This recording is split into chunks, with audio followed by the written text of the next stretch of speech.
నన్ను చదివించింది ఆయనే. చాలా హెల్ప్ చేశారు మోరల్గా.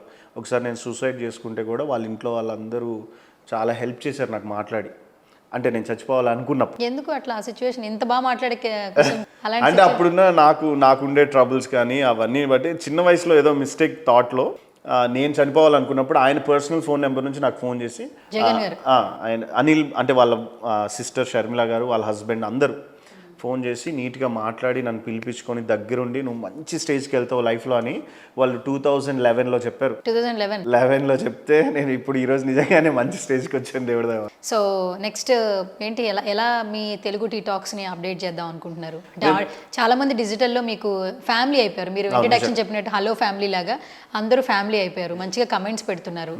ఎలా ఎలా మిమ్మల్ని సో మేమేమనుకుంటున్నామంటే అందరిలాగా కాకుండా కొద్దిగా ఇన్నోవేటివ్గా యూస్ఫుల్ అయ్యే తెలుగు టీటాక్స్ అనేది రన్ అవుతూనే ఉంటుంది. ఒక కొత్త కాన్సెప్ట్స్ అనుకున్నాము, సో దాని గురించి ప్లాన్ చేస్తున్నాము. వెరీ సూన్ ఫస్ట్ది మీకే చెప్పి చేస్తాము. వెయిట్ చేస్తే మీకు అర్థమవుతుంది, ఎందుకంటే చాలా అనుకున్నాం అనమాట.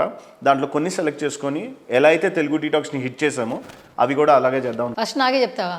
మరి మనం ఫోన్ చేస్తే ఎందుకు లిఫ్ట్ చేయలేదు? అంటే ఇది కొంచెం ప్రొఫెషనల్ కాకుండా కొంచెం అన్ప్రొఫెషనల్గా వచ్చేస్తుంది.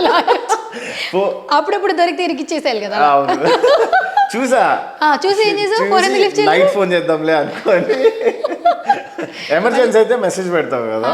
ఓకే, అంటే ఇప్పుడు నీకు ఫోన్ చేసే ముందే మెసేజ్ చేయాలన్నమాట. ఫస్ట్ పాయింట్ ఏంటంటే మేము షూట్లో లావణ్యానో ఎవరో ఫోన్ పట్టుకొని ఉంటారు, ఎమ్మటే అక్కడి నుంచి కట్ చేయపర్లేదు అని ఉంటావు అంతేనా?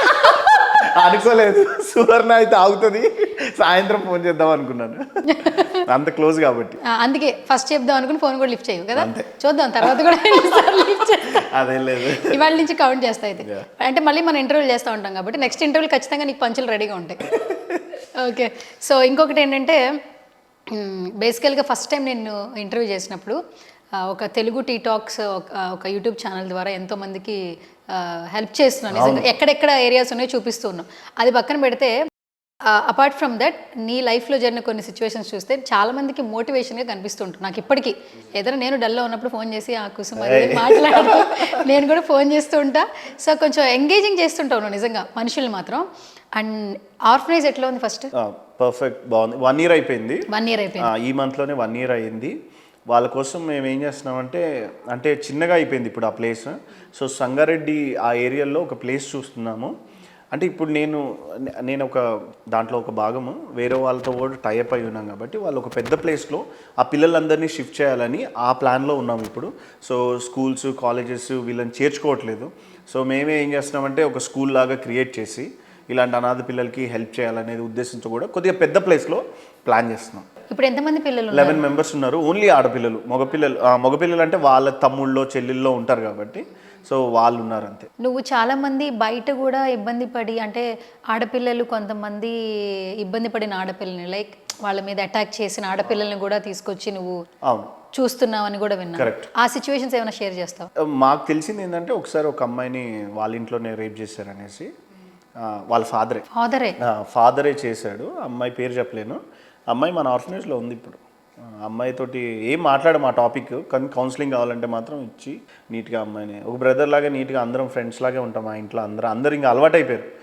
ఎందుకంటే మా ఇంట్లో ఏమి ఆర్ఫనేజ్ ఇది ఇలా ఉండాలి అలా ఉండాలి, నథింగ్ డూయింగ్ అన్నమాట. జస్ట్ చదువుకునే టైంలో చదువుకోవాలి, మంచిగా ఉండే టైంలో మంచుకుంటారు. ఆమె మర్చిపోయింది మ్యాక్సిమం. అది మేము కూడా అదే చెప్తాం, ఆ టాపిక్ ఎత్తద్దు, ఏ ఇంటర్వ్యూలో చెప్పొద్దు, ఆ అమ్మాయికి అసలు ఇంకా అది మర్చిపోవాలి అనేసి అమ్మాయిని అలాగే జాగ్రత్తగా ఉంచుకొని చూస్తున్నాము. ఆ అమ్మాయి కూడా ఫుల్ హ్యాపీ. అసలు ఆర్ఫనైజ్ పెట్టాలి, నీకున్నంతలో నలుగురికి వాళ్ళకి జీవనం కల్పించాలనే థాట్ నీకు ఎక్కడ స్టార్ట్ అయింది? నాకు ఒకసారి నేను ఇంటర్మీడియట్లో ఉన్నప్పుడు ఒక అబ్బాయి పేరు వచ్చేసి సాయి కిరణ్ అనేసి, వాడు చాలా చిన్నోడు. ఒక ఆర్ఫనేజ్ మూసేస్తున్నారని నాకు చెప్పారు. ఆ అబ్బాయిని ఒక్కడిని మధ్యలో కూర్చోబెట్టి నన్ను పిలిచారు. ఈ అబ్బాయిని ఎక్కడ పెట్టాలో అర్థం కావట్లేదు, వీడు ఏ ఆర్ఫనేజ్లో తీసుకోవట్లేదు వీడిని. సో నా రూమ్ ఉంది మా ఇంట్లో, నేను తీసుకెళ్తా అన్న డైరెక్ట్ అన్న, అసలు ఏం ఆలోచించలేదు. వాడిని అట్లానే పట్టుకొని మా ఇంటికి వెళ్ళాను. మా మమ్మీ డాడీ ఈయన్ని తెచ్చి ఎక్కడ పెడతావరా ఇప్పుడు అన్నారు. సో అలాగా ఇంట్లో పెట్టుకున్నాను. 6th class వాడిని తెచ్చిన 2nd classలో 6th class దాకా నేనే చదివించాను. నా డబ్బులే అన్నీ. వాడిని ఎక్కడికి పోయినా ఇంకా నాతోటే ఉండేవాడు. వాడు ఇంకా నాకు ఒక అసిస్టెంట్ లాగా అన్నీ చేసేవాడు. నేను ఏం చేయద్రా బాబు అనేవాడిని. చాలా బాగా. ఇప్పుడు బీటెక్ చదువుతున్నాడు, బీటెక్ 3rd year ఇప్పుడు. సో అలా స్టార్ట్ అయింది ఆర్ఫనేజ్ థాట్. ఇంకా ఓకే ఇలాంటి వాళ్ళు చాలామంది ఉంటారు కదా అని అప్పుడు మెల్లగా పైన మా ఇంటి పైనే మా డాడీని డబ్బులు అడిగి కొన్ని నా ఫ్రెండ్స్ని అడిగి షెడ్ లాగా వేసేసి ఆర్ఫనేజ్ స్టార్ట్ చేసాం, కేరింగ్ హార్ట్స్ ఫౌండేషన్ అనేసి.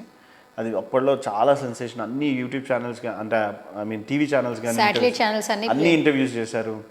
అప్పుడు వాళ్ళందరినీ ఒక పద్ధతిగా సెట్ చేసి వాళ్ళకి కొంత ఫిక్స్డ్ డిపాజిట్స్ చేసి తర్వాత అమ్మాయిల్ని తీసుకోవాలని చెప్పి మొన్న స్టార్ట్ చేసాం ఇంకా అమ్మాయిలది. ఇప్పుడు ఒకవేళ మన ఇంటర్వ్యూ డిజిటల్ ప్లాట్ఫామ్లో ఎవరో చూసి ఆ అమ్మాయి ఒక అమ్మాయిలకి ఎక్కడ ఉండటానికి ప్లేస్ లేదు, తినడానికి తిండి లేదు, ఎవరికి ప్రొటెక్షన్ చేసేవాళ్ళు లేరు, అలాంటి వాళ్ళు డిజిటల్ ప్లాట్ఫామ్ ద్వారా నిన్ను అప్రోచ్ అయితే మీ ఫౌండేషన్లో వాళ్ళని చేర్చుకుంటారు? 100% చేర్చుకుంటాము. ఒకవేళ మా దాంట్లో ప్లేస్ లేదంటే మాకున్న ఫ్రెండ్ సర్కిల్ ఆర్ఫనేజెస్లో ఎక్కడైనా ప్లేస్ చేయడానికి రెడీగా ఉంటాం. వాళ్ళు ఇంట్రెస్టెడ్ ఉండి ఉంటానంటే. మాకు కావాల్సింది ఒకటే, వాళ్ళకి ఎవ్వరు ఉండకూడదు. కొంతమందికి చుట్టాలు ఉండి కూడా చూడరు, అలాంటి వాళ్ళతోటి ప్రాబ్లం అవుతుంటుంది అనమాట. సో అది మళ్ళీ పోలీస్ కంప్లైంట్ ఇవ్వాలి, అక్కడ నుంచి సర్టిఫికేట్ తీసుకొని రావాలి, వీళ్ళు వచ్చి ఇక్కడ పిల్లల్ని ఇబ్బంది పెడుతుంటారు మా ఇంటికి వెళ్తాననేసి. అందుకనే కొద్దిగా ఎవరు లేని వాళ్ళైతే వెరిఫికేషన్ చేసుకొని అప్పుడే తీసుకుంటాం.